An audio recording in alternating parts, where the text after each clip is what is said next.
저는 국내 운용팀에서 해피드림투게더 운용을 맡고 있는 팀장인 고태훈입니다. 반갑습니다. 네, 일단 해피드림투게더는 2012년 11월 29일에 설정된 절대수익 추구형 펀드입니다. 좋은 기업을 찾아나가는 방식은 저희의 펀드 시리즈인 리치투게더 펀드와 동일한 방식을 취하고 있지만 저희가 주가지수 선물, 코스피 200 선물을 활용을 해서 해지를 하면서 안정적인 중위험 중수익을 추구하는 그런 상품이라고 말씀드릴 수 있을 것 같고요.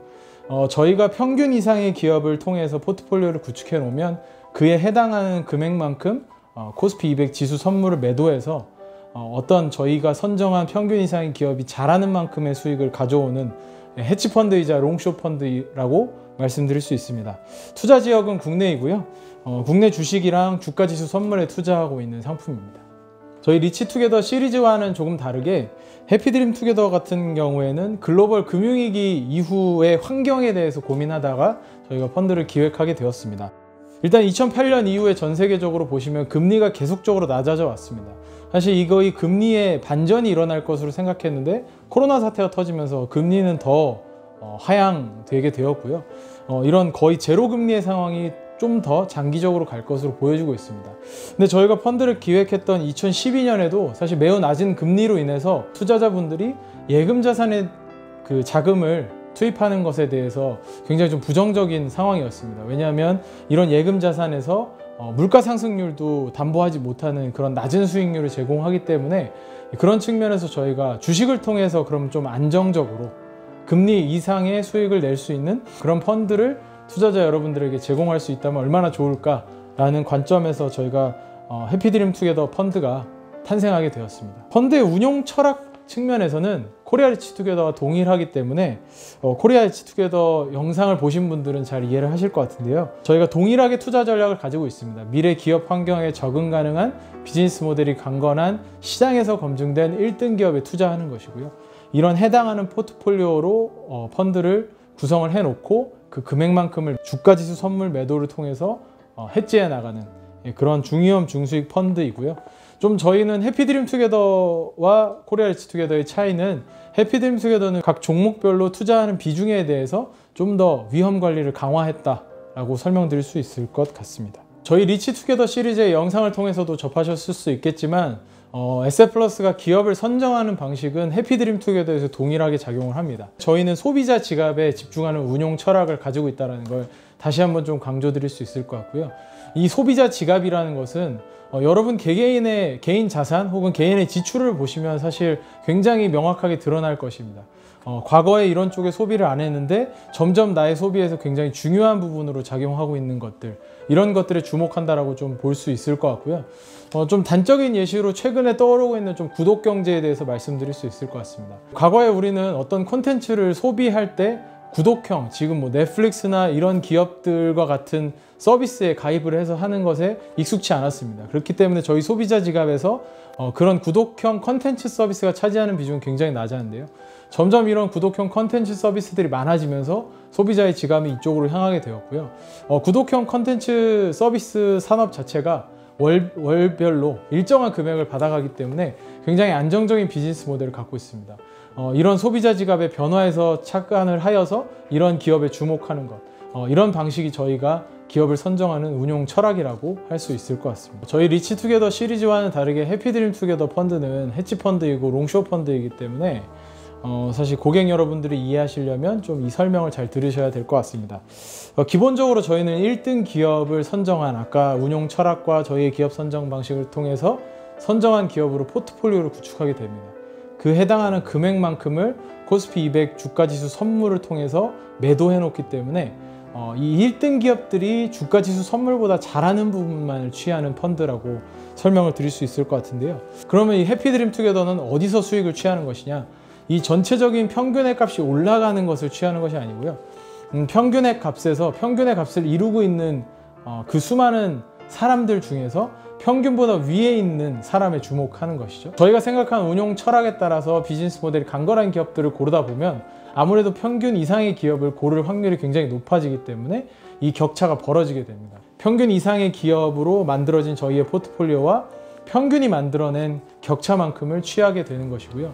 그렇기 때문에 전체 주식시장의 변동성을 줄이면서 상대적으로 좀 더 낮은 변동성을 가지고 위험 관리를 하면서 펀드가 운용되고, 상대적으로 기대 수익은 낮지만 기대 위험도 낮기 때문에 주식형 상품을 통해서 중위험 중수익을 원하는 그런 고객들에게 적합하다라고 설명드릴 수 있을 것 같고요.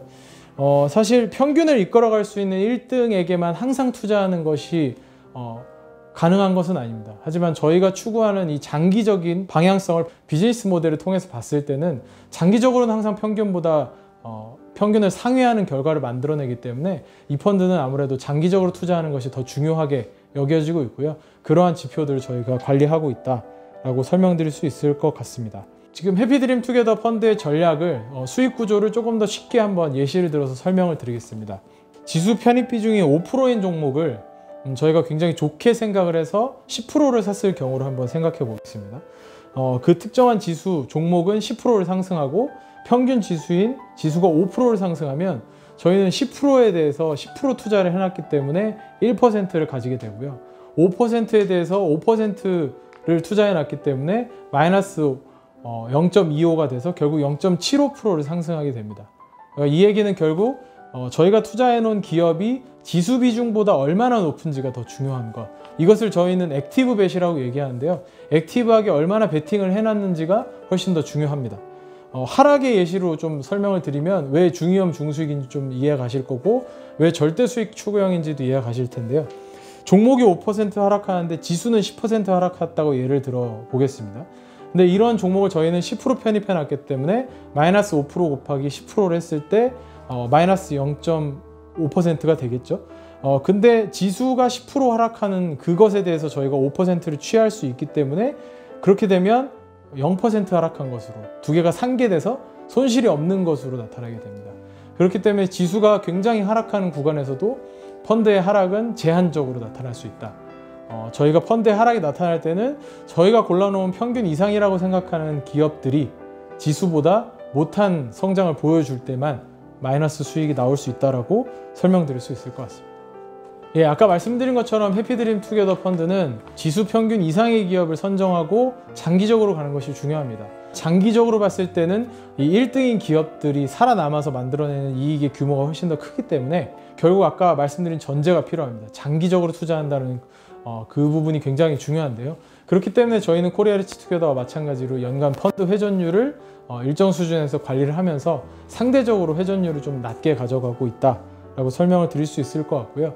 가치평가 지표 같은 경우에는 위험관리 차원에서 저희는 조금 더 지수와 동일하게 좀 움직이는 폭이 유사하기 때문에 코리아 리치 투게더 대비해서는 좀 위험 관리가 좀 더 되는 지표들이 나타나고 있다 라고 설명을 드릴 수 있을 것 같고요. 어떤 종목이 아무리 좋다고 해도 그 종목에 대해서 액티브벳을 한 번에 몰아넣는, 분산을 하지 않는 투자를 저희가 지양하기 위해서 액티브벳에 대해서도 일정한 비율로 어느 비율 이상을 올라가지 못하도록 관리하는 가이드라인을 가지고 있고, 이러한 위험관리 규정을 시장의 변화에 따라서 조금 더 좋은 수익을 안정적으로 가져갈 수 있도록 노력을 하고 있습니다. 코로나19 상황을 거치면서 개인 투자자분들이 주식시장에 참여하고 국내 주식, 해외 주식 가리지 않고 굉장히 다양한 형태로 투자를 하는 것에 대해서 저희는 기본적으로 굉장히 긍정적으로 생각을 하고 있습니다. 우리가 살아가는 자본주의 시대에서, 자본주의 상황에서 기업에 대해서 올바르게 이해하고 그 기업의 주인이 되는 주식에 투자하는 것은 굉장히 중요한 일이라고 생각을 하기 때문에 굉장히 좋은 태도라고 생각을 하고 있습니다. 그런데 연금에 대해서 좀 당부드리고 싶은 말씀이 있습니다. 연금에 투자되는 금액이 사실은 굉장히 개인 자산에서 차지하는 금융자산의 비중이 큰데 우리가 연금이 어떻게 운용되고 있는지는 사실 그렇게 크게 들여다보고 있지 않는 것 같습니다. 이 연금이 과연 그러면 앞으로 20-30년 뒤에 나의 수익을 책임져 줄 수 있는, 나의 자산을 책임져 줄 수 있는지 다시 한번 좀 살펴보시기를 좀 부탁을 드리고요. 그런 상품들이 주식형 펀드에 잘 들어가 있는지, 20-30년 뒤에 성장이라면 사실은 채권형 펀드처럼 안정적인 것보다는 성장을 함께 할 수 있는 주식형 펀드가 더 올바른 선택일 것이기 때문에 이런 연금 자산에 대해서 꼭 살펴보시는 게 중요하다 라고 설명을 드릴 수 있을 것 같고요. 해피드림 투게더 펀드는 절대 수익을 추구하는 펀드입니다. 여러분들이 예금으로 넣어놓은 그 예금 자산이 해피드림 투게더로 넘어왔을 때도 안정감을 가지고 갈 수 있도록 운영하는 것이 저희의 목표입니다. 이러한 저희의 목표를 달성하기 위해서 계속 업그레이드를 해나가고 있고 저희의 목표가 조금씩 달성될 수 있도록 좀 더 좋은 실천 방안들이 마련되고 있습니다. 여러분들이 지금 예금 자산으로 어떻게 보면 좀 묵혀두고 있는 자산들을 해피드림 투게더 펀드로 옮겨 놓으신다면 안정적으로 저희가 절대 수익을 추구하면서 운용을 할 수 있을 것 같습니다. 감사합니다.